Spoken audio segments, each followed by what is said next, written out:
그러므로 내 사랑하는 형제들아, 견실하며 흔들리지 말고 항상 주의 일에 더욱 힘쓰는 자들이 되라.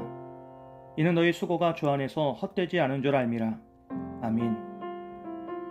바울은 고린도 교회 성도들에게 부활을 설명하면서 그들이 품고 있던 근본적인 의문에 직면하게 됩니다. 그것은 죽은 자들이 어떻게 다시 살아나며 어떤 몸으로 오느냐는 것이었습니다. 당시 고린도 지역에는 헬라 철학이 깊이 스며 있었습니다. 그들은 육체를 더럽고 더러운 것으로 여기며 영혼의 불멸은 믿었지만 육체의 부활은 믿지 못했습니다. 그래서 죽은 몸이 다시 살아난다는 바울의 가르침은 도저히 납득하기 어려운 것이었습니다. 이에 바울은 단호하게 그들의 어리석음을 꾸짖습니다. 그리고 인간의 이성으로는 도달할 수 없는 하나님의 놀라운 창조의 신비를 씨앗의 비유로 설명합니다. 씨앗이 땅에 떨어져 죽지 않으면 한 알 그대로 남지만 죽으면 새로운 생명이 시작됩니다. 마찬가지로 우리의 육체도 죽음을 통해 완전히 사라지는 것이 아니라 하나님의 능력 안에서 새로운 생명으로 변화됩니다. 바울은 이것을 하나님이 각 종자에게 그 뜻대로 형체를 주신다고 말하며 창조의 다양성과 질서를 예로 듭니다. 하늘의 몸과 땅의 몸이 다르고 해와 달 그리고 별의 영광이 각각 다르듯 부활의 몸도 이 땅의 몸과는 전혀 다른 차원의 것이라고 합니다. 그래서 바울은 죽은 자의 부활도 이와 같아서 썩을 것으로 심고 썩지 아니할 것으로 다시 살아나며 욕된 것으로 심고 영광스러운 것으로 다시 살아나고 약한 것으로 심고 강한 것으로 다시 살아나며 그리고 육의 몸으로 심고 신령한 몸으로 다시 살아난다 합니다. 부활은 단순한 회복이 아니라 변형이었습니다. 이 땅의 몸은 연약하고 한계가 있으며 결국 흙으로 돌아가지만 부활의 몸은 썩지 않는 생명, 즉 신령한 몸으로 새롭게 창조됩니다. 죽음을 통해 옛것이 사라지고 그 속에서 하나님의 새 창조가 일어나는 것입니다. 그래서 바울은 이 부활의 신비를 첫사람 아담과 마지막 아담의 대비를 통해 설명합니다. 첫사람 아담 안에서 인류는 흙에서 났으며 결국 죽음에 속하게 되었습니다. 그러나 마지막 아담 곧 예수 그리스도 안에서 인류는 하늘로부터 오는 생명을 받게 되었습니다. 육의 사람은 땅에서 시작되지만 신령한 사람은 하늘에서 납니다. 그리고 우리가 흙에 속한 자의 형상을 입고 살았듯 이제는 하늘에 속한 이의 형상, 곧 그리스도의 형상을 입게 될 것입니다. 이 말은 단순히 부활의 날에 일어날 미래 사건만을 뜻하지 않습니다. 이미 지금 그리스도 안에서 우리는 새 생명을 입은 자로 살아가고 있습니다. 그리스도께서 부활하셨을 때에 그 부활의 생명이 믿는 자 안에도 함께 시작되었습니다.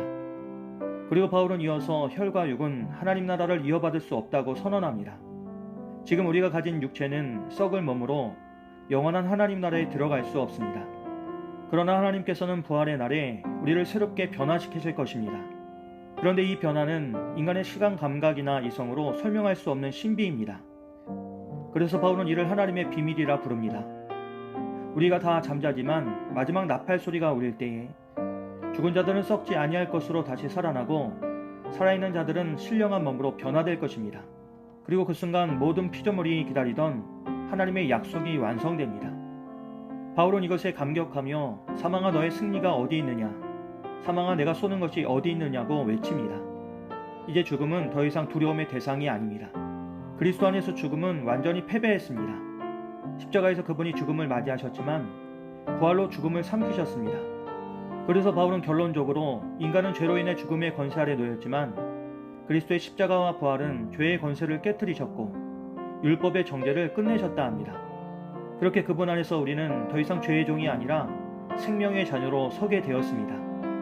그리고 바울은 마지막으로 부활신앙의 결론으로 그러므로 내 사랑하는 형제들아 견실하며 흔들리지 말고 항상 주의 일에 더욱 힘쓰는 자들이 되라고 합니다. 그리고 너희 수고가 주 안에서 헛되지 않다고 합니다. 우리는 때때로 살아가면서 이 모든 수고가 무슨 의미가 있을까라고 자문합니다. 그러나 바울은 주 안에서의 수고는 결코 헛되지 않다고 합니다. 하나님께서 부활의 날에 모든 눈물을 씻기시고 우리의 믿음의 수고를 영광으로 바꾸실 것입니다. 이것이 바울이 붙든 부활신앙의 완성입니다. 죽음을 이긴 생명의 능력, 그리고 절망을 이긴 소망의 힘, 그리스도의 부활 안에서 새하늘과 새 땅을 바라보는 믿음, 바로 그 믿음이 오늘 우리의 걸음을 이끌어갑니다. 그러므로 우리는 잊지 말아야 합니다. 우리가 매일 조금씩 옛사람을 벗고 새사람을 입을 때에 그 순간이 바로 부활의 역사이며 하나님의 새로운 창조가 이루어지는 자리입니다. 오늘 하루도 그 부활의 생명을 품고 주님이 주시는 소망으로 살아가는 우리들이 되길 주님의 이름으로 기도합니다. 부활의 주님, 오늘도 우리 안에 새 생명의 숨결을 불어넣어 주시옵소서.